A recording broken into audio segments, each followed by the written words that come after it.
하나님의 말씀을 보시겠습니다. 제 성경에는 152면에 있습니다.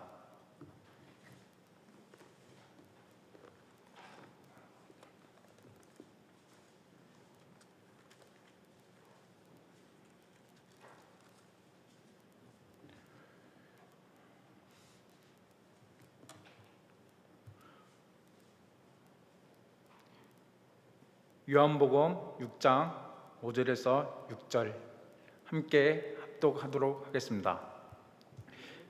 예수께서 눈을 들어 큰 무리가 자기에게로 오는 것을 보시고 빌립에게 이르시되 우리가 어디서 떡을 사서 이 사람들을 먹이느냐 하시니, 이렇게 말씀하심은 친히 어떻게 하실지를 아시고 빌립을 시험하고자 하심이라. 아멘.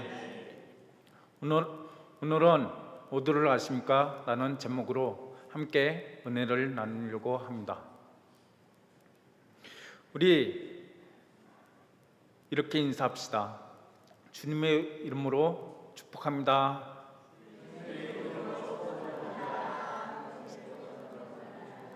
사랑합니다. 네.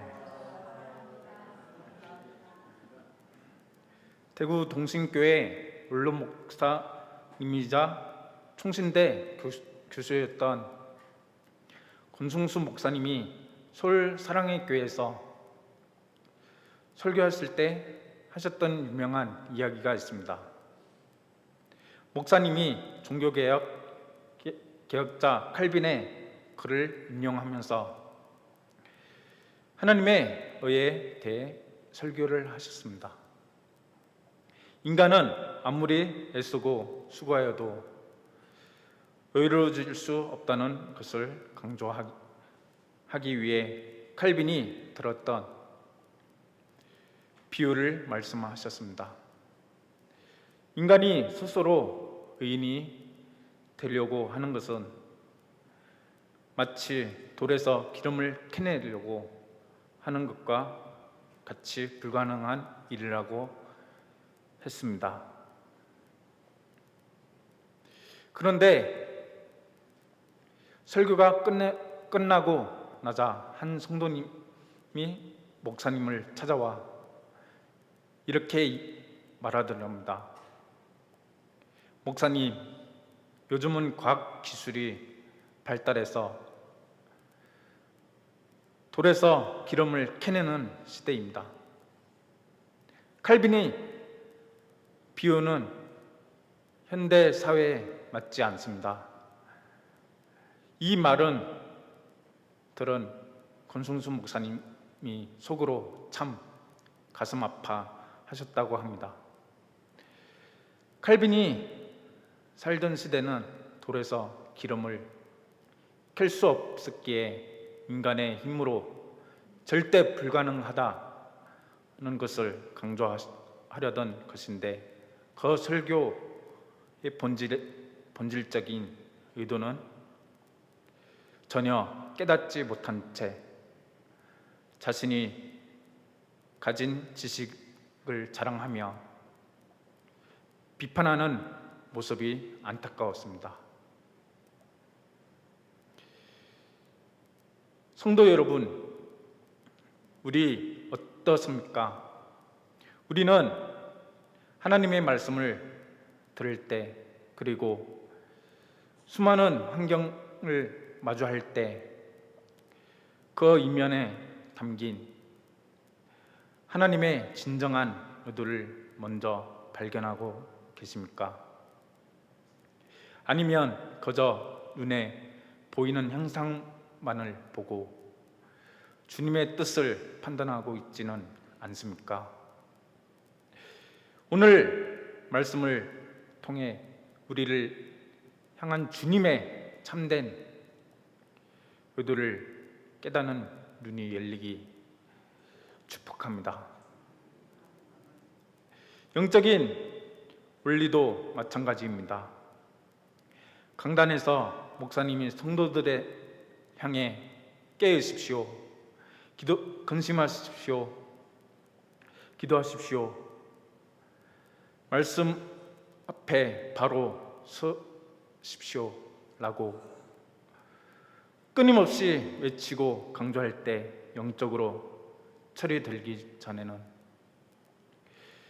목사의 의도를 알지 못합니다.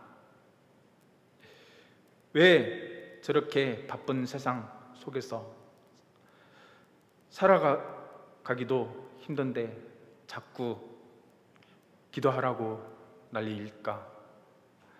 왜 저렇게 깨어있으라고 큰소리를 칠까? 불평하기 쉽고 원망하기 쉽습니다.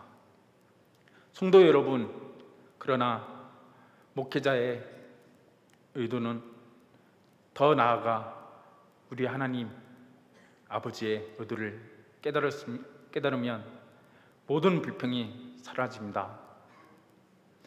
주님이 우리에게 기도하라고 하시는 것은 우리의 시간을 빼앗기 위함이 아니요, 우리를 살리시고 복 주시기 위함을 믿으시기 바랍니다.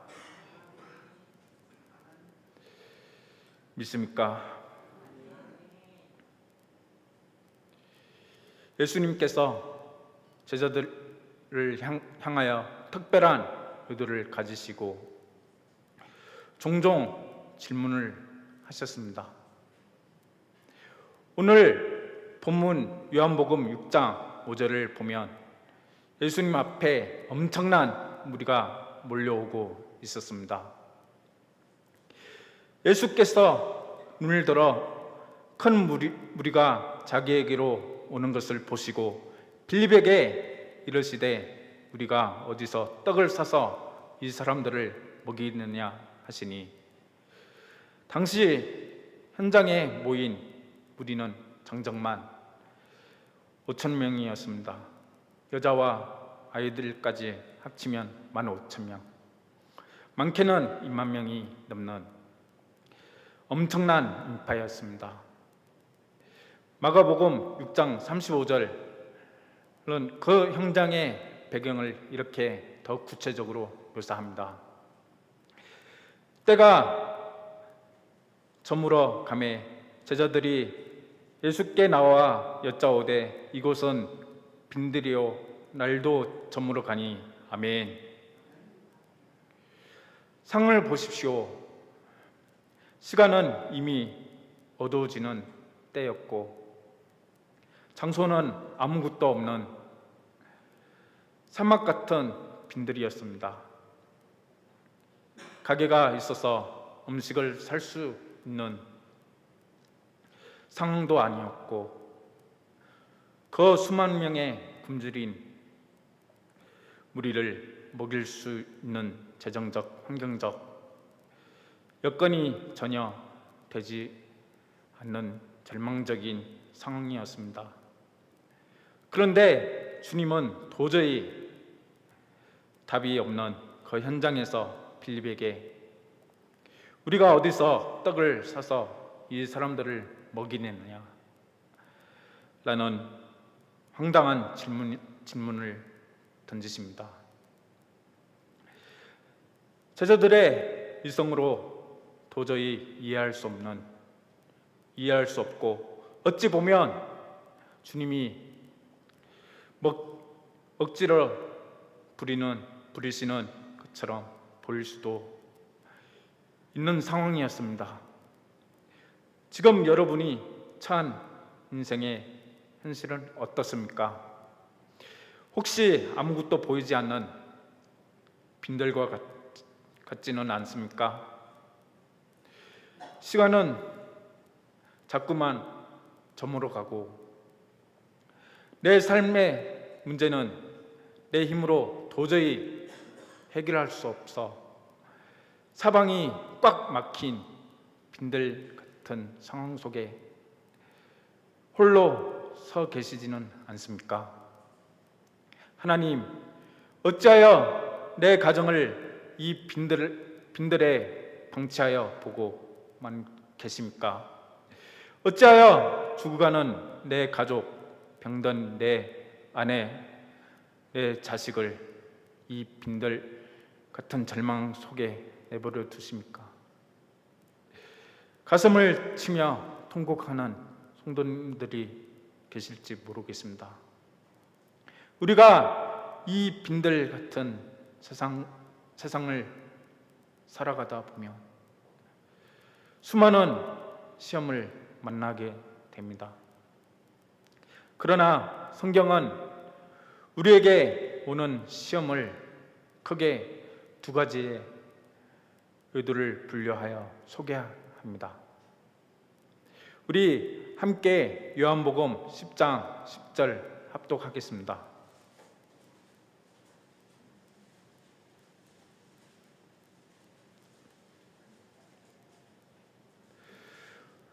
도둑이 오는 것은 도둑질하고 죽이고 멸망시키려는 것뿐이요 내가 온 것은 양으로 생명을 얻게 하고 더 풍성히 얻게 하려는 것이라. 아멘. 여기서 첫째는 사단이 주는 시험입니다. 사단의 의도는 명확합니다. 틈만 있으면 우리의 영과 육을 도둑질하고 우리의 영혼을 파멸과 영원한 멸망으로 이끌려고 끊임없이 우리를 미혹하고 공격합니다. 환경의 어려움을 통해 하나님이 너를 사랑하시지 않는다, 하나님이 너를 버렸다 라며 믿음을 포기하게 만드는 것이 사단의 사악한 의도입니다. 둘째는 예수 그리스도께서 우리에게 주시는 시험, 즉 테스트입니다. 주님이 주시는 시험의 의도는 사단과 정반대입니다. 우리에게 생명을 주시고 우리를 더 풍성하게 하시고 궁극적으로 우리를 살려 영광 받으시며 장차 하늘의 상을 주시기 위함입니다. 오늘 본문 6장 6절에 주님의 진짜 의도가 숨겨져 있습니다. 우리 함께 이 구절을 주목해 읽어보겠습니다.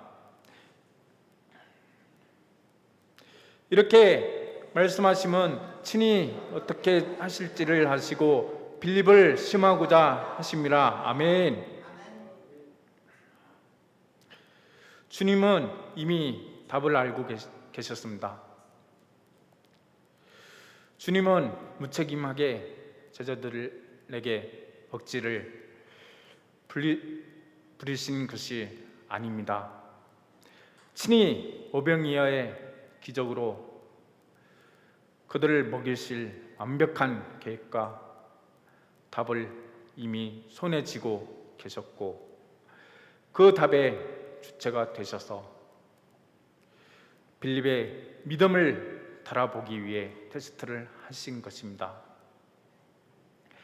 하나님이 때때로 우리 성도들의 삶에 답이 없어 보이는 시험을 던지실 때 주님은 결코 대책 없이 우리를 곤경에 빠뜨리시는 분이 아닙니다. 이미 주님의 손에는 하나님의 방법과 답이 준비되어 있음을 믿으시기 바랍니다. 이 시험의 진짜 의도는 현장의 절망적인 상황을 보지 말고 문제의 해결자이신 예수 그리스도께 우리의 시선을 고정하라는 주님의 강력한 사인입니다.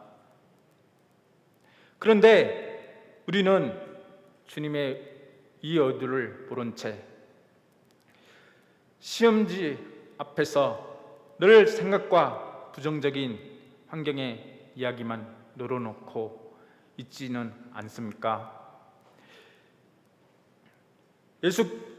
예수님께서도 공생애를 시작하기 전 광야에서 40일 동안 금식하며 줄이셨을 때 사단이 가장 먼저 들고 찾아온 유혹이 무엇이 있습니까? 이 돌들을 가지고 떡덩이가 되게 하며 약점인 물질의 시험이었습니다. 가장 굶주린 순간에 배를 채우는 물질의 논리로 예수님을 무너뜨리려 했던 것입니다. 그때 주님은 무엇으로 이기셨습니까? 사람이 떡으로만 살 것이 아니요 하나님의 입으로부터 나오는 모든 말씀으로 살 것이라고 말씀으로 사단의 의도를 파괴시켰습니다. 오늘날 우리 사회의 수많은 비극의 배후를 보십시오. 돈 때문에 사기치고 보이스피싱으로 이웃을 울리고 심지어 보험금을 타내기 위해 가족에게 독약을 타내는 끔찍한 살인사건들이 일어납니다. 정치인들이 무너지는 배후에도 어김없이 검은 물질의 문제가 도사리고 있습니다.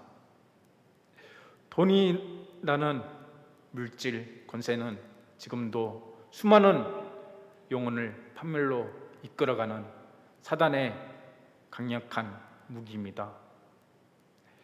이 사단의 의도를 깨달으시길 축복합니다.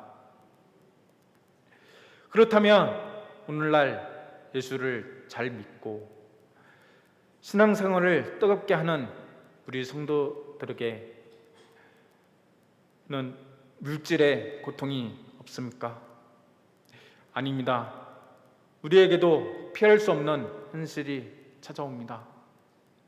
당장 돌아오는 카드 대금을 막아야 하고 사방에서 빚 도척을 받으며 물질 때문에 자존심이 상하고 밤잠을 이루지 못해 절규하는 성도님들이 계십니다. 주님은 온 우주에 부유하신 주인이신데 왜 나는 가난의 굴레를 벗겨주지 않습니까?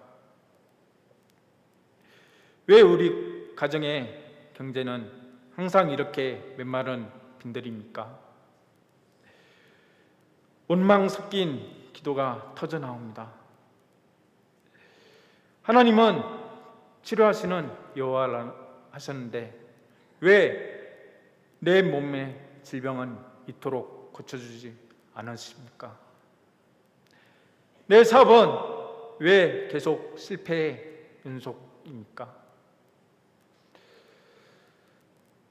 사단은 바로 그 가난의 현장, 질병의 현장, 실패의 현장을 틈타 우리에게 속삭입니다. 내가 믿는 하나님은 너를 버렸다. 내 믿음은 헛된 것이다 라며 우리를 영원한 실패자로 가라앉히려고 합니다. 그러나 우리 하나님 아버지의 의도는 다릅니다.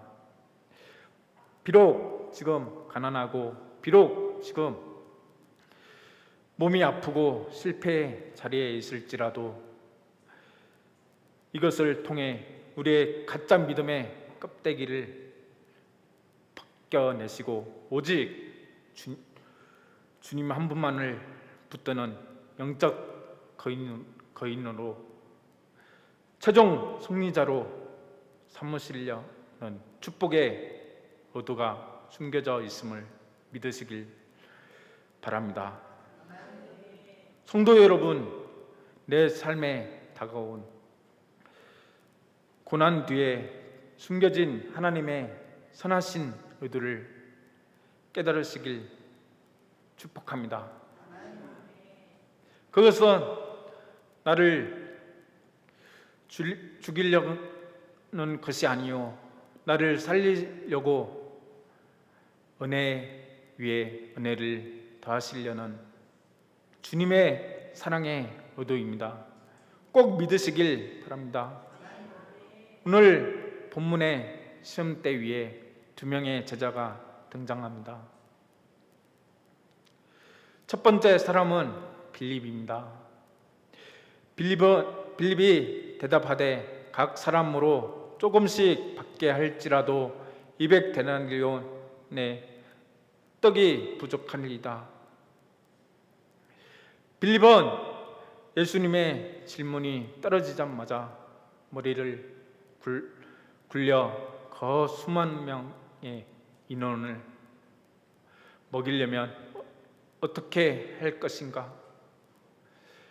결론은 순간에 내놓았습니다. 매우 논리적이고 합리적이며 계산이 철저한 사람입니다. 세상은 이런 사람을 똑똑하다고 칭찬하고 회개의 자리에 앉힙니다. 그러나 빌립의 계산 속에는 장차 문제의 해결자이신 예수 그리스도의 능력이라는 변수는 완전히 빠져 있었습니다. 두 번째는 사람은 시몬 베드로의 형제 안드레입니다. 본문 8절과 9절입니다. 제가 읽도록 하겠습니다. 제자 중 하나 곧 시몬 베드로의 형제 안드레가 예수께 여짜오되 여기 한 아이가 있어 보리떡 5개와 물고기 2마리를 가지고 있나이다. 아멘. 그러나 그것이 이 많은 사람에게 얼마나 되겠사옵니까? 안드레는 빌립처럼 가만히 계산만 하지 않고 발로 뛰며 무리 가운데 먹을 것이 있는지 찾아보았습니다. 그리고 한 어린아이가 드린 소박한 도시락 보리떡 5개와 물고기 2마리를 찾아내어 주님 앞으로 가져왔습니다. 빌립보다 한 단계 진보한 행동력 있는 모습입니다. 그러나 안드레 역시 결정적인 순간에 인간적인 이성의 한계에 부딪히고 맙니다. 그러나 그것이 이 많은 사람에게 얼마나 되겠사옵니까? 오기는 했지만 이 미미한 작은 것을 가지고 어떻게 수만 명을 먹이겠냐며 불가능의 이성을 드러내고만 것입니다. 주님이 원하셨던 답은 빌립의 수학적 계산도 아니요 안드레 인간적인 이성도 아니었습니다.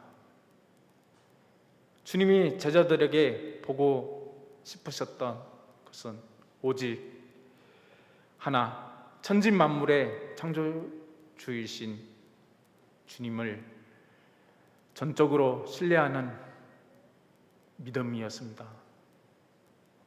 우리에게도 이 믿음을 찾고 있습니다.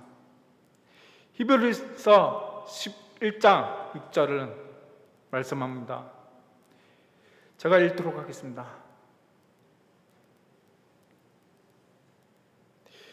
믿음이 없이는 하나님을 기쁘시게 하지 못하느니 하나님께 나아가는 자는 반드시 그가 계신 것과 또한 그가 자기를 찾는 자들에게 상 주시는 이심을 믿어야 할지니라. 아멘.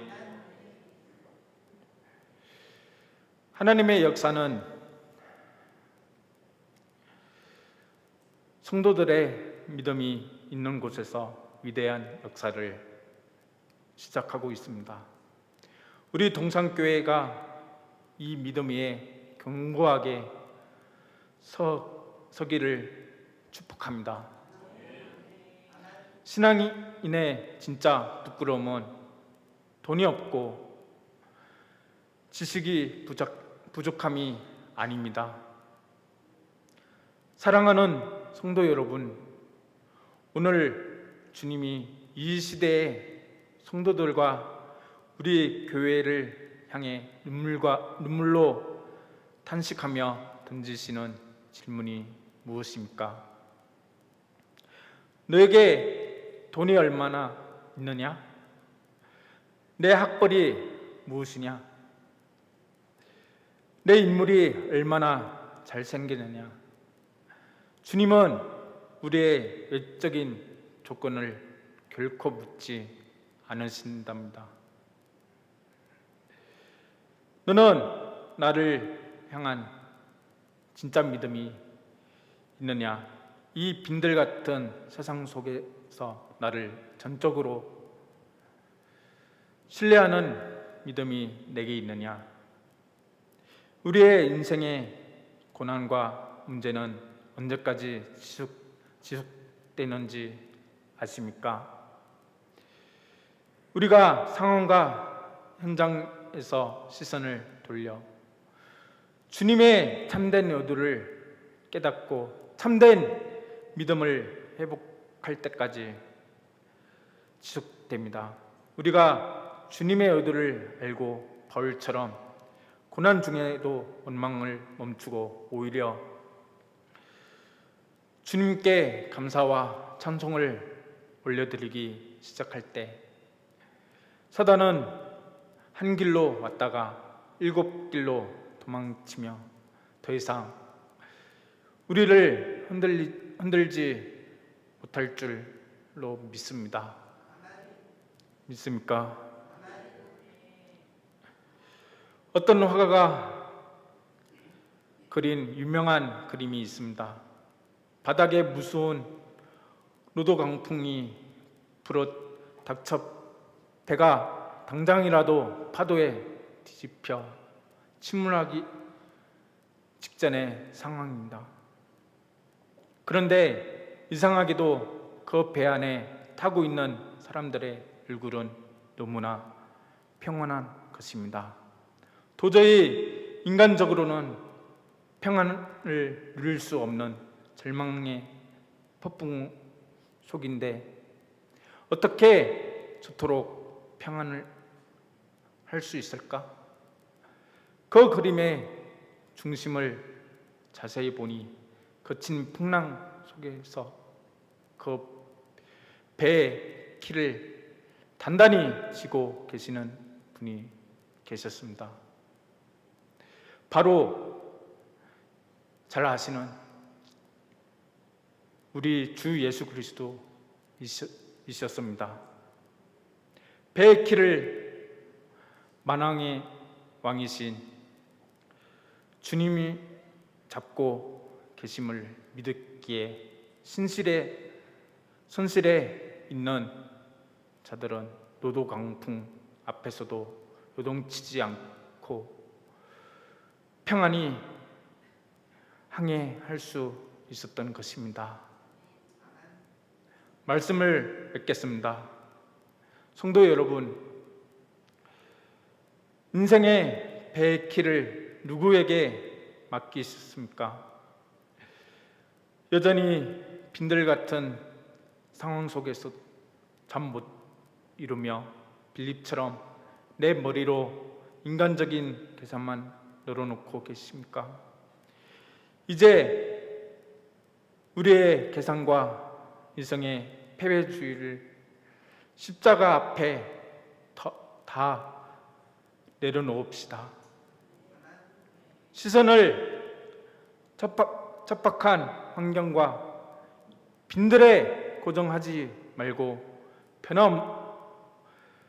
변함없이 신실하게 나를 사랑하며 내 인생의 완벽한 답을 가지고 계시는 바로 예수 그리스도를 바라봅시다.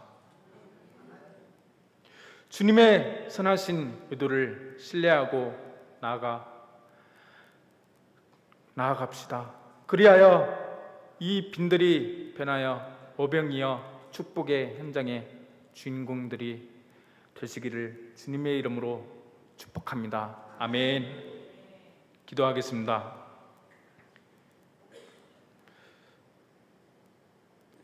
오늘 주신 말씀을 통해 우리의 연약하고 초라한 믿음의 만나철 보게 하시니 감사합니다. 이제 더 이상 내 시선을 절망적인 현장과 빈들에 고정하지 않게 하시고 내 인생의 키를 쥐고 계시는 신실하신 예수 그리스도를 만을 바라보게 하여 주시옵소서. 그리하여 원망이 변하여 찬송이 되게 하시고 불평이 변하여 감사가 되게 하사 마침내 내 삶의 빈들 가운데 오병이의 풍성한 기적을 베푸시는 하나님의 살아계심을 체험하고 온 세상에 증거하는 우리 동산교회와 성도님들이 되게 하시옵소서. 예수 그리스도의 이름으로 기도합니다. 아멘.